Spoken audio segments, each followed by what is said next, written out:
The moon was a ghost when the call came in. The caller said she wished to notify Captain Natalia Monte about 2 bodies. Routed from another Carabiniere station to hers on Via Casanova, the voice announced herself a countess and said that she didn't trust ordinary police. Moments later, Natalia Monte raced through the pre-dawn grey, siren blaring, flashing lights throwing blue and white bolts across buildings and intersections. She drove along Via Carducci, turned onto the Riviera di Chiaia, past its expensive shops and the aquarium, still run down since the Second World War, when the Hungary raided its tanks. The Alfa Romeo zipped along the boulevard, palm trees arched overhead, the plazas dark, the Bay of Naples a blur to her left.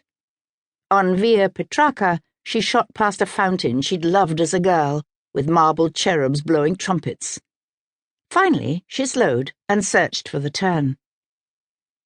Natalia spotted the driveway of Palazzo Caracciolo and passed through its open gates, up a long curved drive lush with royal palms.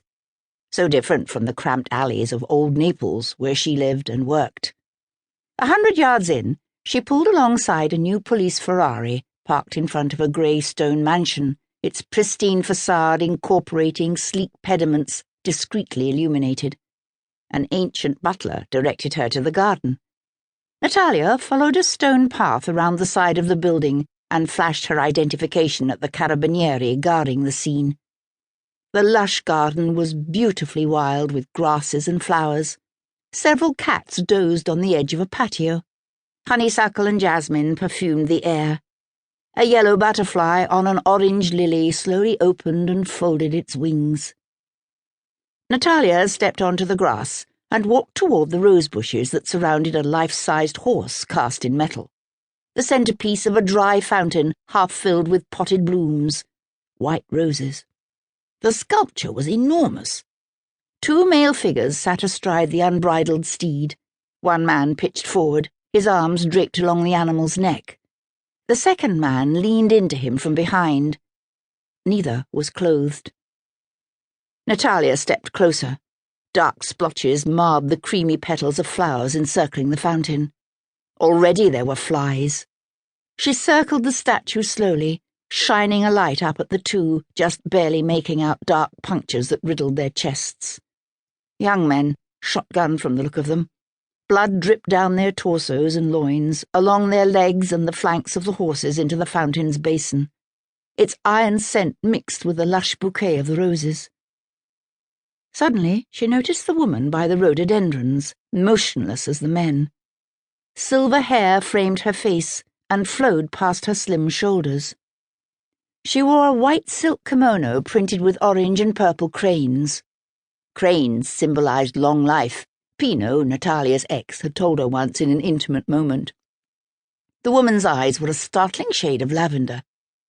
Natalia held up her Carabiniere identification. Captain Monte, as you requested. Contessa Antonella Maria Cavazza, she said, and extended her hand, the tiny fingers like a child's. Thank you for coming. Natalia took the delicate, age-splotched hand.